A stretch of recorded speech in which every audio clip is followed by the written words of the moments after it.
Shri Venkateswara gold తాకట్టులో ఉన్న మీ బంగారాన్ని విడిపించి కొనబడును.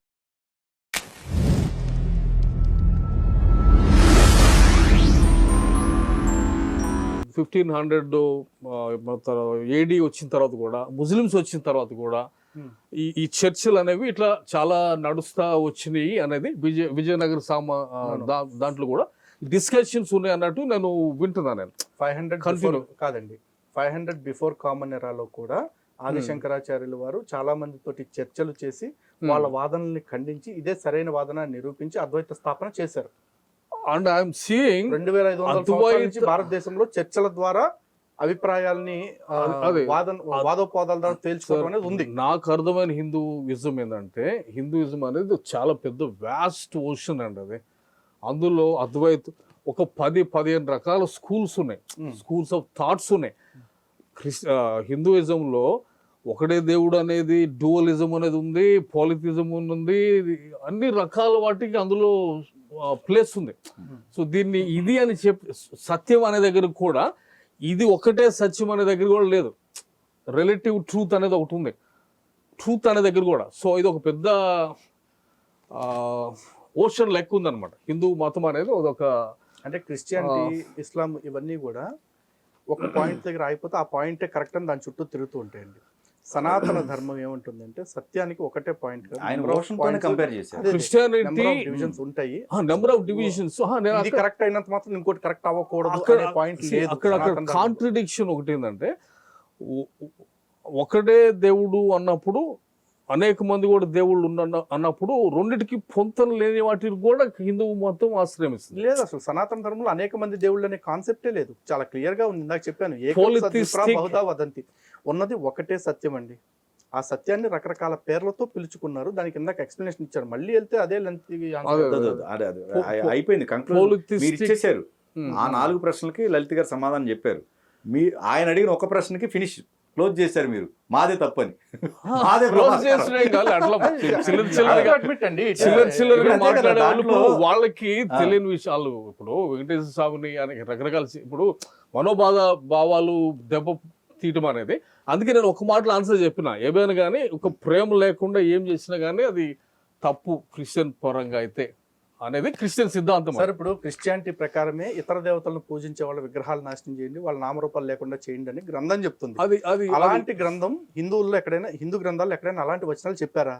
అది నేను అడుగుతాను. ఇప్పుడు లలిత్ కుమార్ మాట్లాడుతున్నాడు, లేకపోతే కరుణాకర్ మాట్లాడుతున్నారు, లేకపోతే రాధా మనోహర్ గారు మాట్లాడుతున్నారు అంటే ఇది వ్యక్తుల అభిప్రాయంగా చూడండి. ఇంకోటి, కానీ పాస్టర్లు చర్చిల్లో మాట్లాడుతున్నారు. మా గుళ్ళల్లో అర్చకులు మాట్లాడట్లా మీ దేవుళ్ళ గురించి. కరెక్ట్. అదే మీ పాస్టర్లు చర్చిల్లో మాట్లాడుతున్నారు.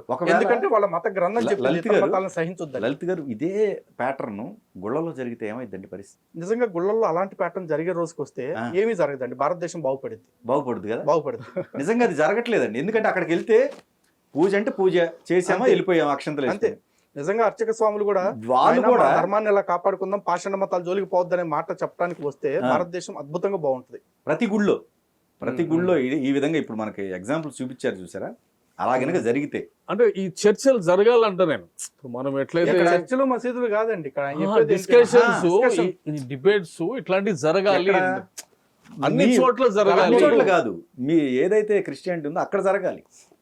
మార్పులు అదే కదా చర్చలో జరగాలి. అంతే కదా. ఇంటలెక్చువల్ ఆత్మ పరిశీలన అంటారు మా భాషలో చెప్పాలి. ఆత్మ పరిశీలన చేసుకోవాలి. మీ చర్చలో జరగాలి. మా గుళ్ళల్లో జరగడానికి మన గుళ్ళల్లో ఏ అర్చకుడు అలా చెప్పాలి. ఒకటండి నేను అనేది ఏమంటే, యాజ్ ఫార్ యాజ్ నేను అనేది ఏమంటే, మొత్తం పక్కన పెట్టి ఫర్ మీ నా ఎదుటిన్న మనిషి నాకు ఇంపార్టెంట్. కథం అంతే. కనపడి దేవుడు అండి, మనిషి సరిగ్గా లేకపోతే మళ్ళీ ఇటు వచ్చారు. అదే క్రిస్టియానిటీ, అదే క్రిస్టియానిటీ. మీరు చూసుకోండి సార్, ఇదే క్రిస్టియానిటీ.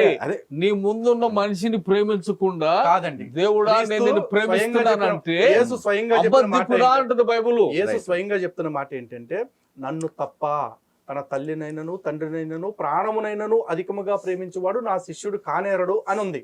ఈయనట్టు చెప్తారు అట్లా? అసలు అది ఉంది, ఇది అదే కూడా ఉంది. ఉంది, ఇది లేదు. ఏది? మళ్ళీ అనిల్ గారు, ఎదుటిన్న అనిల్ గారు, వ్యక్తిని ప్రేమించకపోతే ఇక్కడ మళ్ళీ నాకు ఇంకో క్వశ్చన్ మీరు రేజ్ చేసేది నీ అవకాశం ఎదుటిన్న ఇచ్చారు. వ్యక్తిని ఎందుకు తెలుసా? ప్రేమ- అంజీ గారు నేను రెఫరెన్స్ కాదు, last కి finish చేసే ముందు మాట్లాడకూడదు. లలిత్ గారు, నీ ఎదుటిన్న ఇప్పుడు- వ్యక్తిని కనిపించే మనిషిని ప్రేమించకుండా కనిపించని దేవుణ్ణి ప్రేమిస్తానంటావా అబద్ధికుడా అంటది బైబిల్. అవునండి, కాదు ఇక్కడ మళ్ళీ దొరికిపోయారు. ఉందండి ఇప్పుడు matter ఏంటో ఉందండి చెప్తారా? అది. కాదు, ఉంటే హ్యాపీ. మ్యాటర్ ఏంటంటే ఉందండి అది. మీరు పంచభూతాలను ఏవైతే ఉన్నాయో ఆ వ్యక్తి వాటర్ ఇచ్చే వ్యక్తినే మీరు థ్యాంక్స్ చెప్పాలి, దీని కాదన్నారు కదా. మీరు ఎదుటి వ్యక్తిని అంతే కదా. ఇప్పుడు Exactly. అది ఇప్పుడు- సార్, ఇప్పుడు see, ఎదుటి వ్యక్తినే మనం దేవుడిగా చూడాలని అతను కాదన్నారు. ఎదుటి వ్యక్తి కూడా అతను క్రియేట్ చేయబడ్డాడు కదా, అంతే కదా. అతనే చూడాలి కదా, ఇతను చూడకూడదు కదా. see, సో అట్లానే పంచభూతాల విషయంలో సేమ్ అంతే కదా, ఇందాక అంతే. మాట్లాడింది. పంచభూతాలు నేచర్ అంటే సృష్టి, కాదండి, మీరు వ్యక్తి కాదు. వ్యక్తి వేరు, సృష్టి వేరు. ఏదైనా ఒక పదార్థం, దేనికి పదార్థం సంబంధించి వేరు, ఒక వ్యక్తి వేరు. ఇప్పుడు మీరు ఒక వ్యక్తి, ఇది వ్యక్తి కాదు, ఇది పదార్థం. డిఫరెన్స్ అన్నమాట. ఈ కెమెరా ఒక పదార్థం. నాకు ఒకటి అర్థమైందండి, మీరు- ఆయనకి వాస్తవం అర్థమైంది కానీ ఆ వాస్తవం ఒప్పుకోవటానికి లే, లే, లే, లే, లే. క్రైస్తవ్యం అడ్డం పడుతుంది. అవును, లే, లే, లే, మళ్ళీ వాళ్ళు లే, ఏమన్నా లే. అంటారేమో. అంటారు. అరే, అట్లేమండి. Obviously అంటారు. ఇప్పుడు కూడా ఉన్నదే మాట్లాడుతుంది ఇక్కడ. యాక్చువల్లీ ఇప్పుడు కూడా కొంతమంది ఇది comments పదార్థం. చెప్పొచ్చు. ఇది పదార్థం. ఓకే, ఇది పదార్థం. మీరు వ్యక్తి, మీకు ఫీలింగ్స్ ఉంటాయి, మీకు ఇమోషన్స్ ఉంటాయి, మీకు ఇంటలెక్ట్ ఉంటుంది, మీకు లాజిక్ ఉంటుంది. ఓకే, ఎందుకంటే బైబిల్ ప్రకారం మీరు దేవుడి పోలికలో చేయబడ్డారు. సో దేవుడు ఎట్లుంటాడు అంటే మిమ్మల్ని చూస్తే కూడా ఆయన ఈయనకు కూడా బుర్ర ఉంటుంది, ఈయనకు కూడా కానీ అది అర్థం కావాలి. ఇందాక ఆయన కెమిస్ట్రీ గురించి పీరియాడికల్ టేబుల్ గురించి చెప్పారు. ఇప్పుడు ఆయన డిఫరెంట్ గా మాట్లాడుతున్నారు. మీరు మనిషే, అది ఇది పదార్థం పదార్థం అని అంటారు. కానీ మనిషిలో అయినా పదార్థంలో అయినా ఆటమ్స్, మాలిక్యూల్స్ ఇవన్నీ కూడా కామన్ గా ఉంటాయి. అవునా? ఉంటాయి ఖచ్చితంగా. ఆయన మరి ఏం బాడీలో difference? కూడా సో అగైన్ సో డైమెన్షన్స్ ఉన్నాయి ఇక్కడ. మీరు పదార్థం కలిగిన వ్యక్తి, కానీ మీరు స్పిరిట్ అయి ఉన్నారు బైబిల్ ప్రకారంగా. ఇప్పుడు సో మ్యాటర్ ఏంటంటే ఆత్మలోకం ఉంటుంది. లలిత్ గారు, మ్యాటర్ ఏంటంటే మీరు సార్ బైబిల్ ప్రకారంగా ఈ మనుషులకి చర్చలో ఇందులో ఈ ఆత్మ చర్చలో లేదు. సార్, బైబిల్ ప్రధానంగా ఈ ప్రకారంగా చర్చలో ఇందులో ఆత్మ లేదు. అనిల్ గారు అడిగిన ప్రతి ప్రశ్నకి మీరు సమాధానం చెప్పారు. ఇక్కడ ఆడియన్స్ నాకు సంబంధం లేదు. ఆడియన్స్ మాట్లాడండి. వాళ్ళు ఇది ఒకటి మీరు అడిగిన తెలుసు. ఫస్ట్ పాయింట్ ఏదైతే ఉందో, ఫస్ట్ అండ్ లాస్ట్ పాయింట్ ఆయన డిక్లేర్ చేశారు ఏది? ప్రమాదకరం. ఓహో, నేను ఇప్పుడు చెప్తాను, మళ్ళీ చెప్తాను సార్. ఇప్పుడు ఈయన బాధ పెట్టినా అనుకో, అది క్రిస్టియానిటీ కాదు. అది ఒక వ్యక్తిని బాధ పెడతాం లేదు, అదే అనేది క్రిస్టియానిటీ అండి. అదే క్రిస్టియానిటీ. ఒక మనిషి కోసం ఎదటవాడిని- చచ్చిపోవటానికి కూడా ముందుకు వెళ్ళగలగటము క్రిస్టియానిటీ. కాదు కాదు కాదు మన పాపాలు పోగొట్టుకోవడం కోసం అవసరమైతే ఒకరిని చంపేయాలి, అది క్రిస్టియానిటీ. అది అది అది అది అపార్థమైన క్రిస్టియానిటీ. అది ఎలా అది అపార్థమైన. యేసుని చంపేసైనా సరే మా పాపాలు పోగొట్టుకోవాలనుకున్నారు కాబట్టి అది క్రిస్టియానిటీ అయింది. యేసుని చంపైనా సరే మా పాపాలు పోగొట్టుకోవాలనుకున్నారు. వీడిని బయటేయడానికి బిగ్గెస్ట్ నరబలి హ్యూమన్ లే, లే, లే, సాక్రిఫైస్ సార్. ఉందంటే బైబిల్ అండి.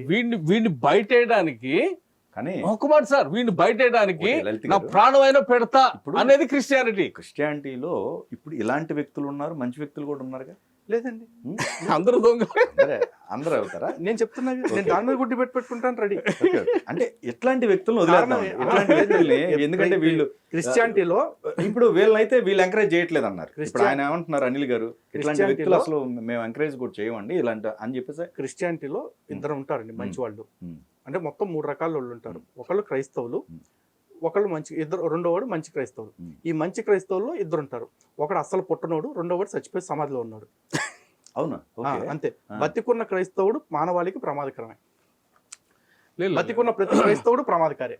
లేదు. ప్రపంచానికి మేలు చేసేది ఒక క్రైస్తవుడే. ఏం మేలు చేశారు చెప్పండి.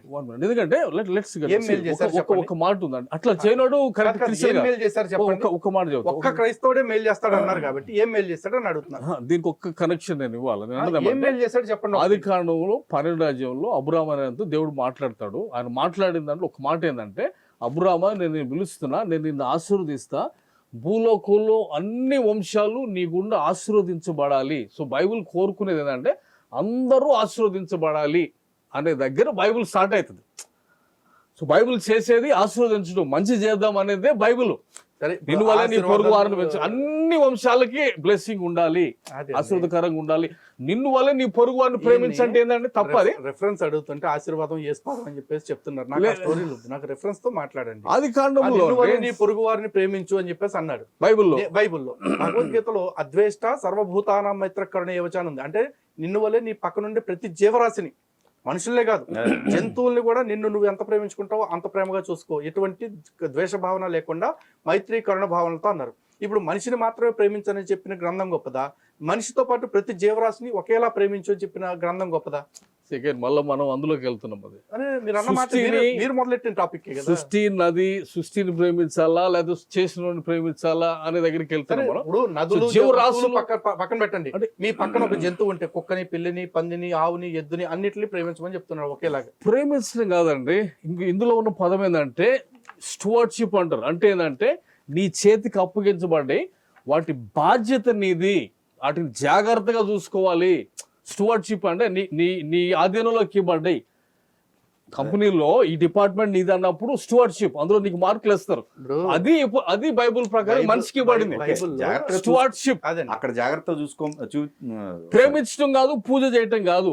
భూమి నీకు స్టూవర్డ్షిప్ గా, భూమి నీది, దీన్ని నువ్వు పరిరక్షించి సంరక్షించి దీన్ని జాగ్రత్తగా చూసుకోవాల్సిన బాధ్యత నీది. అక్కడ చూసుకోవాలంటే దానికి ప్రేమను జోడించావనుకోండి, జాగ్రత్త చూసుకోవటం ఉంటదిగా. ఇక నువ్వు ప్రేమిస్తావో మైత్రి కరుణ, లవ్ అండ్ కంపాషన్, ఈ రెండిట్లు అని చెప్పేసి చెప్తుంది సనాతన ధర్మం. ఎలా ప్రేమించాలో కూడా చెప్పింది. అది అందరిని జీవుల్ని ప్రేమించాలి, మనిషిని ప్రేమించాలి. బట్ సమ్వేర్ మరి ఇది ఈ అన్టచబిలిటీ ఆడొచ్చిందో, ఈ కుల వివక్షకు వచ్చిందో, మనుషుల్లో ఊరు బయట పెట్టడం ఎందుకు వచ్చిందో, అవన్నీ తప్పులే కదా, చాలా చాలా తప్పు. అందరూ ఒకే క్లాస్ చదువుతూ ఉంటారు. ఒకరిని క్లాస్ పీపుల్ లీడర్ గా పెట్టంగానే వాడు రెండో రోజు నుంచి కొంచెం ఎక్స్ట్రా క్వాలిఫికేషన్స్ చూపిస్తూ ఉంటాడు, అహంకారం చూపిస్తూ ఉంటాడు. అది వాడికి ఎందుకు వచ్చింది అంటే పొజిషన్ బట్టి వచ్చింది. అందుకే స్టార్టింగ్ డబ్బు సంపద పెరిగే బట్టి అహంకారం పెరుగుతూ ఉంటుంది. తక్కువ లేనోడిని కొంచెం తక్కువ ఉన్నోడిని చూస్తే తక్కువ చూస్తాడు. అది మనుషులు చేసే ప్రాబ్లం. ఫైనల్ గా ఇప్పుడు బైబుల్ ఎక్కడ చూపించండి. లలిత్ గారు service to humans, service to God అని చెప్పేసి ఎక్కడ చూపించండి. బైబిల్లో కూడా ఉంది. ఎక్కడుంది? బైబిల్లో ఎక్కడుంది? నేను జైల్లో ఉన్నప్పుడు నువ్వు నన్ను పరామర్శించడానికి వచ్చా అంటే ఒక మనిషికి చేస్తే అది ఎక్కడ దేవుడికి చేసినట్టే అది బైబిల్లో ఉంది. బైబుల్ ఎక్కడుందండి? బైబిల్లో ఉంది. అది ఉందంటే నేను రోగగ్రస్తుడై ఉన్నాను, నువ్వు నన్ను చూడలేదు, లేదని చెప్తున్నాను. ఆయన ఉందంటున్నారు. లేదని చెప్పి నాకు బైబిల్లో ఉందని చెప్పినప్పుడు ఆయన ఎవిడెన్స్ బైబిల్లో గొర్రెలు మేకలు దేవుడు వేరు చేస్తాడని ఉంది కదా. నువ్వు బైబిల్ చదివి ఉన్నావు. నేను మాట్లాడినండి మీ స్టేట్మెంట్ కి. బైబిల్లో గొర్రెలు మేకలు అనేది నేను ఇచ్చిన స్టేట్మెంట్ కి నేను నిరూపణిస్తా. ఆయన ఇచ్చిన స్టేట్మెంట్ కి నేను ఎందుకు నిరూపణ ఇవ్వాలి? నేను అనేది అంటే బైబుల్లో లాస్ట్ లో జడ్జిమెంట్ టైంలో, తీర్పు టైంలో దేవుడు మనుషులు 2 గ్రూపులుగా వేరు చేసి, ఒకళ్ళు గొర్రెలు, ఒకళ్ళు మేకల కింద. సో మేకలతో మాట్లాడేటప్పుడు దేవుడు ఏం చెప్తాడంటే, నేను ఇట్లా రోగంలో ఉన్నప్పుడు నన్ను పరామర్శించలేదు, నేను జైల్లో ఉన్నప్పుడు నన్ను అంటే నువ్వు నన్ను పట్టించుకోలేదు, అంటే నాకు నువ్వు సేవ చేయలేదు, వీళ్ళు చేశారు అట్లాగా, నువ్వు చేయలేదు కాబట్టి నీకు వేరే చోటుకి వెళ్ళాలా అని చెప్పేసి దేవుడు అట్లా జడ్జిమెంట్ ఇచ్చేది. అంటే మనుషు చేసిన అంటే అక్కడ నుండే ఈ అనాథ పిల్లలకి భోజనాలు పెడదాము అనేది, ఈ కాన్సెప్ట్లు అన్ని మనుషులకి సేవ చేయాలనేది అక్కడ నుంచి వచ్చినాయి అనమాట. అట్లా సో మనుషులకు సేవ చేయడం అనేది ఉంది. మనం ఏవైతే అంశాలు ఉన్నాయో, మీరు అడిగిన మీ డౌట్స్ ఏవైతే ఉన్నాయో అవి లలిత్ గారు మీకు ఆన్సర్ ఇచ్చారని చెప్పేసి నేను అనుకుంటున్నా. సో అలానే అనిల్ మన లలిత్ గారు ఇచ్చిన ప్రశ్న ఏవైతే ఉన్నాయో ప్రశ్నలు, వాటికి కూడా మీరు ఆన్సర్ ఇచ్చారు. ఖచ్చితంగా దాన్ని ఒప్పుకున్నారు. ఒక రకంగా చెప్పాలంటే అది తప్పని ఒప్పుకున్నారు. వాళ్ళు పెడతాం అనేది ఎప్పటికీ అంతే. నాట్ ఓన్లీ బాధ పెట్టడమే కాదు, ముక్కలు చేద్దాం అనుకునే మనస్తత్వం ఏంటి, దేశాన్ని ముక్కలు చేద్దాం అనేది. ఈ రోజున ఒక గొంతు వినిపించింది, 2 గొంతులు వినిపించాయి. అవి 10 అయితే, 20 అయితే, 1,00,000 అయితే ఎక్కడికి వెళ్తాయి? అవి పరస్పరం ఒక యుద్ధ వాతావరణానికి వెళ్తాయి. అవి ఇంటర్నల్ యుద్ధ వాతావరణానికి వెళ్తాయి. ఇప్పుడు 2 గొంతులతో చూసాం మనం, 2 చిన్న క్లిప్పులు అనుకుంటాం. అవి కాదు, అది కాబట్టి వాటన్నిటిని ఆదిలోనే కట్టడి చేయాలి. మీరు అన్నారు కదా దేశం బాగుండాలి అది అన్నప్పుడు ఇట్లాంటివి రాకూడదు. సో మన డిబేట్లో ఈ పాయింట్ల మీద రేజ్ చేసాం. సో ఇది ప్రేక్షకులే వదిలేద్దాం దీనికి సంబంధించి. థ్యాంక్ యూ సో మచ్ అండి. Thank you so much.